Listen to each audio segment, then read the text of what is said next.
On a dark night in Mill Valley, Pennsylvania in 1968, a young Ramon Morales was in jail. On this particular night, he and a small group of teenagers had been besieged by monsters written into life by an angry spirit. One by one, the group was picked off by creatures that should only exist between the ancient pages of a long forgotten book. Now, it was Ramon's turn.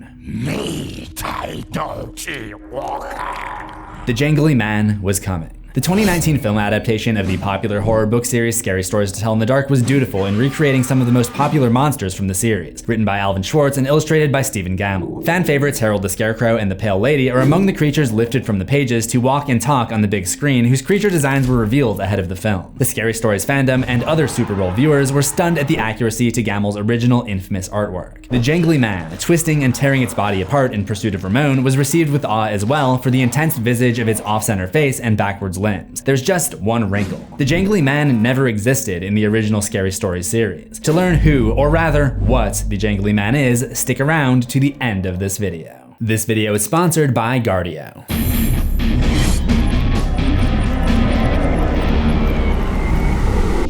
Welcome to Horror History. Normally when analyzing horror history, I'd begin with the source material, in this case the book, and then venture forward from there. In this case, however, we're starting with the 2019 film adaptation, and much like the Jangly Man himself, going backwards to the original 3-book series. The film adaptation is less of a direct continuity with the book series and more of a remix of elements from the stories. A somewhat comparable example would be the new 40-year trilogy in the Halloween universe. In Halloween 2018, Kills and Ends, we see elements of the old Halloween movies mixed and matched to tell a new story. In Scary Stories, the newly added character Sarah Bellows is the author of literal scary stories featured in the movie. In the past, the Bellows were a prominent family in Mill Valley. Though active in the community and respected, there was a hidden dark side.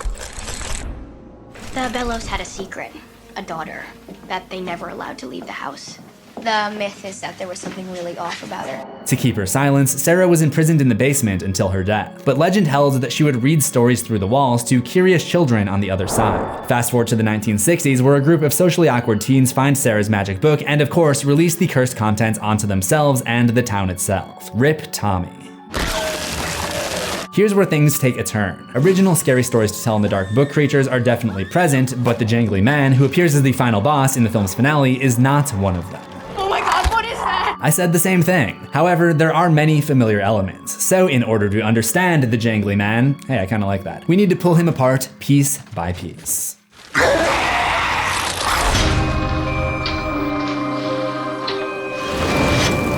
Released between the early 80s and 90s, Alvin Schwartz's frightening plots and Stephen Gammell's macabre illustrations were inspired by, if not a retelling of existing urban legends, historical accounts, or folklore and folk tales. The Jangly Man was inspired by 3 of these tales, all included in the first entry, Scary Stories to Tell in the Dark. Aaron Kelly's Bones, What Do You Come For, and of course, the Jangly Man would not be the only example of multiple stories being wrapped up into one monster from the book. For example, one sequence is an adaptation of the Big Toe from the first book, but the monster with the missing toe looks more like the illustration from The Haunted House, also from the first book. To stitch together the origins and dynamic of the Jangly Man, we need to understand what all 3 of these stories have in common and where they all originate. Let's start with the opening of Aaron Kelly's Bones. Aaron Kelly was dead. They bought him a coffin and had a funeral and buried him. But that night, he got out of his coffin and came home. His family was sitting around when he walked in. Let's compare this to the opening of What Do You Come For? There was an old woman who lived all by herself and she was very lonely. Sitting in the kitchen one night, she said, "Oh, I wish I had some company." No sooner had she spoken than down the chimney tumbled 2 feet from which the flesh had rotted. Finally, we have the opening of Me Tai Doty Walker.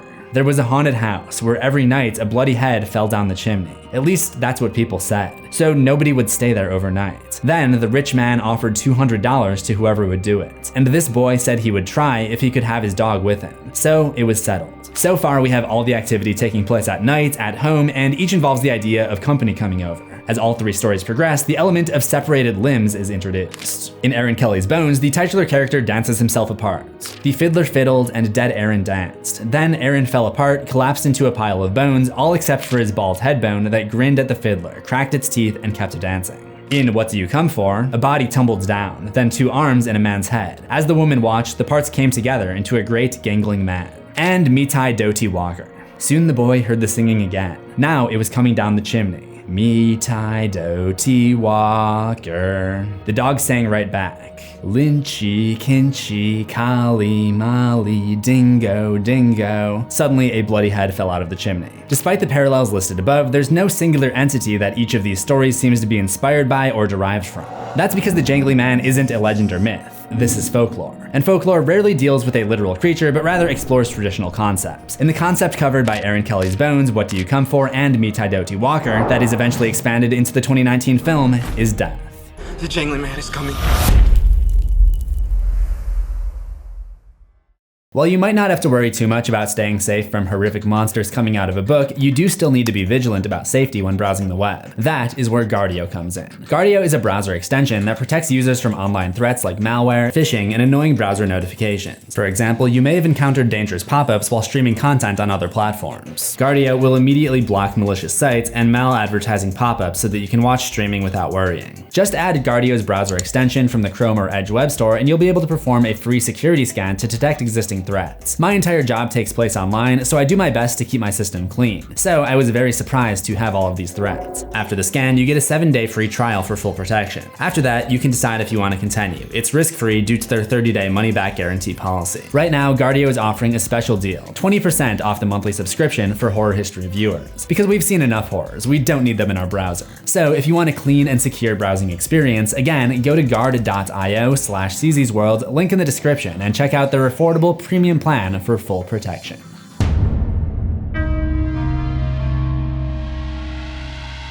As with most folklore and scary stories, there will never really be an original source of any tale. Even if there once was, by definition, folklore and folk tales were first shared by word of mouth, not written down.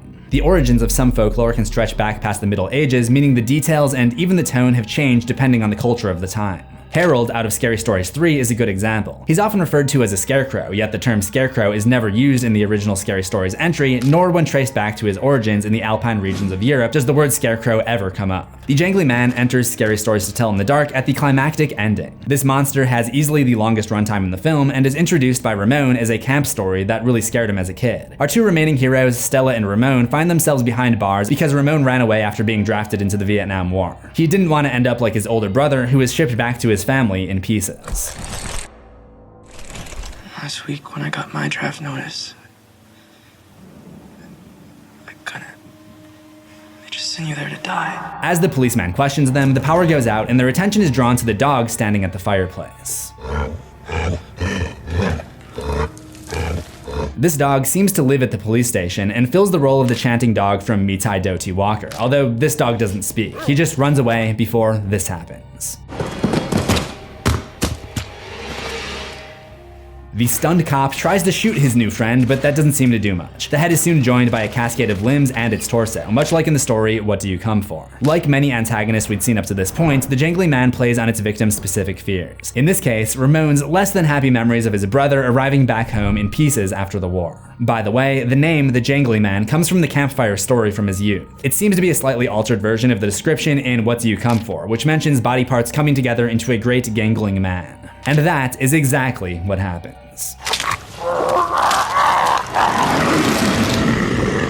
The newly formed horror breaks the cop's neck and throws him into the room where Stella and Ramon are captive. It crawls over towards them as if it is a man bent over backwards with its head twisted to lock eyes with them in an upright position. A little bit of behind the scenes here, the Jangly Man is played by a contortionist named Troy James. The previous year, he appeared on the competition show America's Got Talent, where he performed his weird, jangly walk, I'll call it, and freaked out judges and audience members alike. When he does this on stage, he does so almost as a performative dance routine, further connecting the movements to those described in the short story Aaron Kelly's Bones. Also, one of the judges is pretty spot on with his comments. I would love to see you star in a horror film. Anyway, that's enough reality TV for one decade. The Jangly Man tries to get into Ramon's cell by cracking its skull in half to try to squeeze through the narrow bars. Again, bringing reminders of the text in Aaron Kelly's Bones, which describes the dancing corpse cracking his teeth. Stella is able to obtain the key and free both of them before the creature passed through the steel bars. With his sights solely set on Ramon, the boy bravely decides to lead the creature away from Stella in the stolen police car. But the Jangly Man demonstrates its incredible speed by catching up and mounting the hood of the vehicle.